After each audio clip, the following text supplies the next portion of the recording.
Understand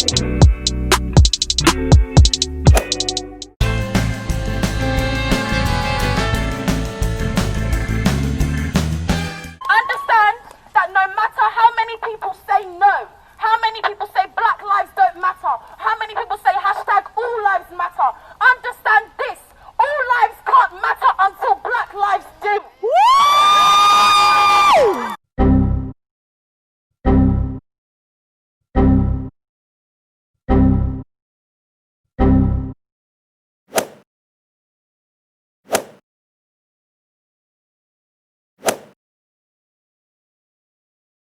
Community relationships, particularly here in Medway, are extremely important to me. I want us all to be able to live together in a happy and harmonious way. Black people don't feel happy and they don't feel like they live in harmony here. So from your position, why do you impose that we are happy and harmonious here? That is your choice whether you're happy or not. It's my choice. Yes, that's your choice. Now, How we've is all it got my our choice? choices to make now. We either get on with our lives and make the best of it. Okay, so I'm just in the middle of editing this video and I just thought, why not pause it and actually explain what he's doing at this point in time. So what you're listening to at this point is this counsellor basically white-splaining his way through the entire debate that we are having. And at this particular point, Elizabeth has said that black people don't feel happy and harmonious in a society that he claims is exactly that. And his response to that is, what is our choice to feel happy and harmonious? And I hope you guys understand the condescending and oversimplified manner in which he's portraying that racism can be solved. Racism can be solved with us being just choosing to be happy in a society that is systematically oppressing us. So in effect, he's removed himself out of the equation to abolish racism in the UK by saying, I have no part to play in this. This is your job. It's your job to fix racism by changing your mindset and changing how you feel happy in life. As if racism is just another form of bullying that you have to go through in school in order for you to get thicker skin. Huh? So I hope this makes more sense to you and we'll continue explaining as we go along. So back to the video. Yes, Do you there's understand a lot, what the there's a lot of wrong. transatlantic slave trade was? I do very well. I was a seafarer. So, right. And how are you discussing trade and trying to prioritize it over the mass death, the mass genocide, raping, pillaging and killing? Who abolished slavery? Who started it? No, who abolished it? Who started it? William Wilberforce. There was slavery in the Bible. The British government at the time abolished it, and it was that enforced. You can't praise that was Britain enforced for by abolishing guys who something came. that started. Okay, so another pause in this video. Basically, what he has just said is that we should applaud Britain for abolishing the transatlantic slave trade, which Britain started. And previously he said, oh no, slavery wasn't invented by the British people, slavery was in the Bible. Well, the transatlantic slave trade, sir, was not in the Bible. It was not in the scriptures to ship people from Africa and sell them away from their families. And furthermore, when the transatlantic slave trade started in 1562, when John Hawkins went to Africa to get the first 1,200 slaves and shipped them to Americas to sell them, up until 246 years later, Britain contributed to the enslavement of 1.5 million Americans. The only country that tops that was Portugal. So, sir, I cannot applaud Britain for abolishing what it started. And it didn't even abolish it fully. Up until 2015, the British government was still using taxpayers' money to pay generations of slave owners for the loss of their property. Like, search this up. This is a real thing. Up until 5 years ago, Britain was still contributing to the wealth and prosperity of the generations of slave owners because they stopped slavery. And the only reason they stopped and abolished slavery was because the British government realized that it's not as profitable as it first was.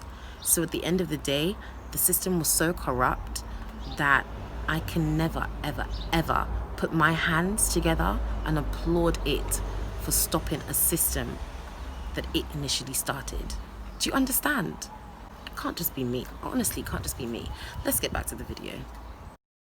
over I'm international actually law very to upset enforce that you stood here today and spoken about having community harmony when you stood here and tried to debate with me the relevance of the transatlantic slave trade. You are trying to make... I'm not trying to do anything. Yes, you are, I'm afraid. And you've got to Do you feel like a victim at the moment? Is that what's happening? Should I take a step back? I would, yeah.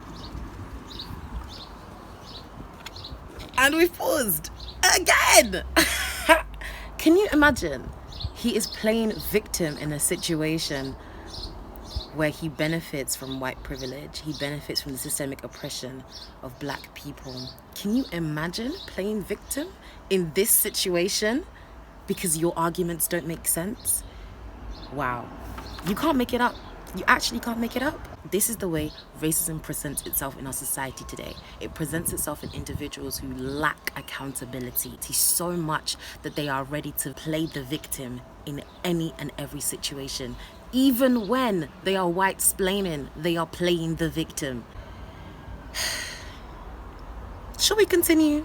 Let's continue.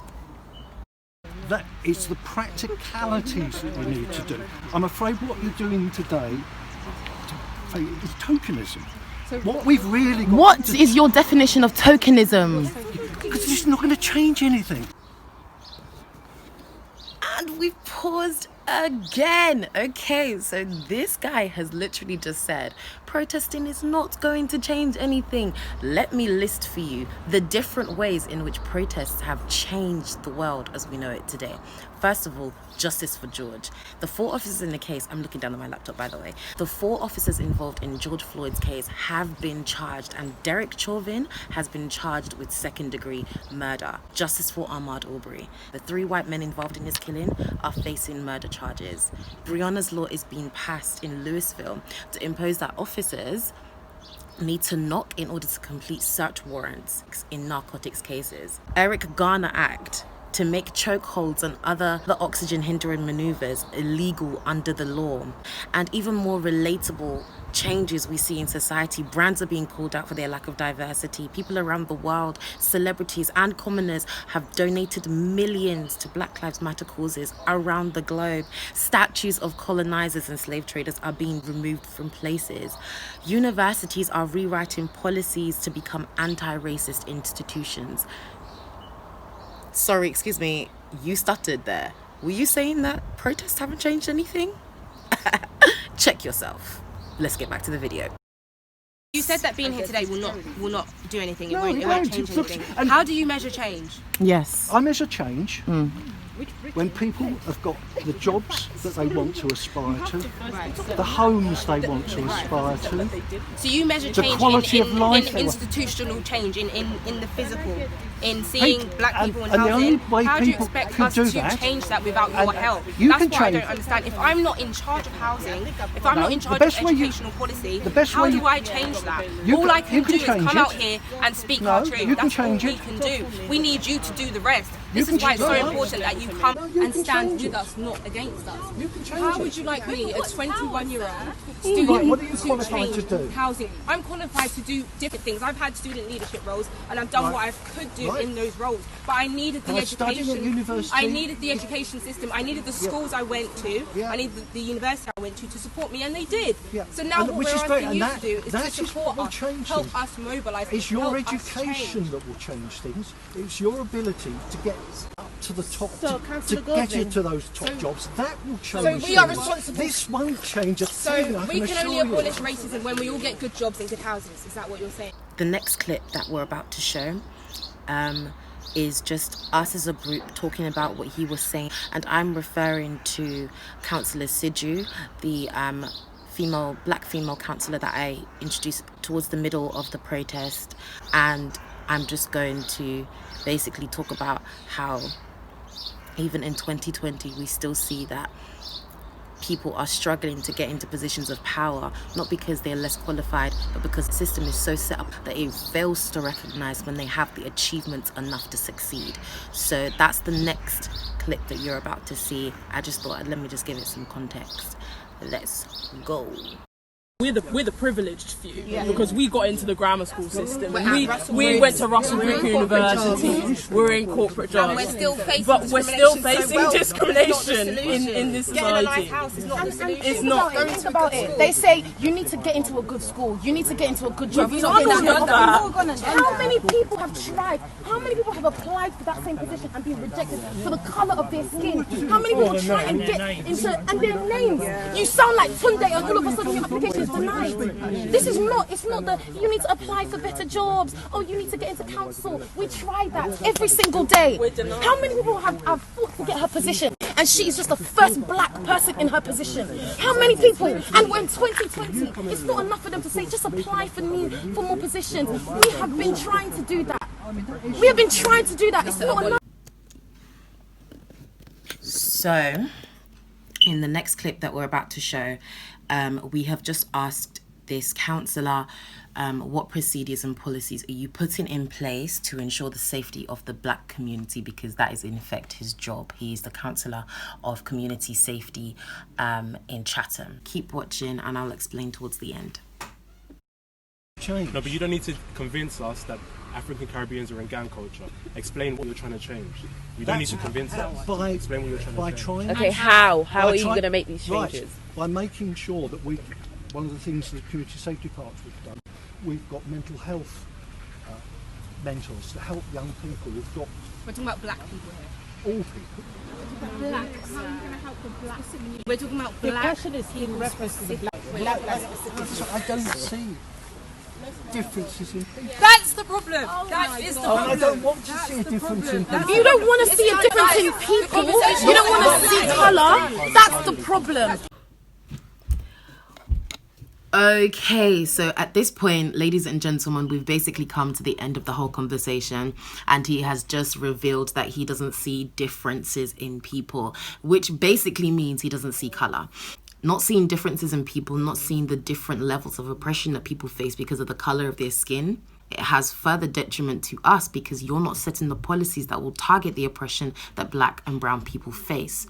So at the end of the day, our conversation was not going to get anywhere further than this because he was colorblind. If you are in conversation with people who refuse to see color, people who refuse to see their privilege, people who actually refuse to see the oppression in the black community, people who refuse to accept that they have a role to play in abolishing the system, then don't continue the conversation further on. Honestly, like, save your mental energy, save your strength. You do not need to waste it on individuals that will continue in their ignorance. So we're gonna wrap up this vlog. I really thoroughly hope you guys enjoyed it, and let's get back to the video for one more time.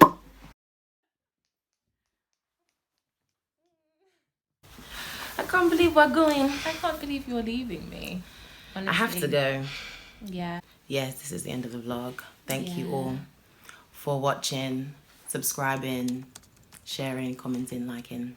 Subscribing. You already said subscribing. I definitely said that already. Is the Uber here? The Uber is not here. I don't see him outside though. But Oh, he says I've arrived. oh. Well, definitely means that the Uber's here, so The Uber is here. We've got to go. This is where we sing the Troy and Gabriella ending gotta scene. go Way. Bye.